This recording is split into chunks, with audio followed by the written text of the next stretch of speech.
Şəkil ədəd əlaqəsinə aid olan bu məntiq tapşırığında dairənin içindəki ədədləri toplayırıq.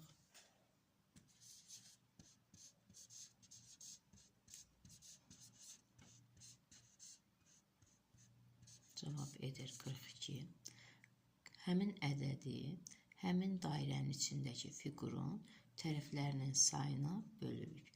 Birinci dairənin içindəki fiqur üçbucaqdır. Üçbucağın üç tərəfi olduğundan 3-ə bölürük. 42-ni 3-ə böləriksə cavab 14 edir. Digər fiqurun içindəki ədədlərin cəmi 40-dır. 40-ı fiqurun içindəki kvadratın tərəflərinin sayına bölürük. Yəni 4-ə cavab 10 alınır. Burada isə 22 üstəgəl 28 üstəgəl 23 üstəgəl 17 cavab 90 edir.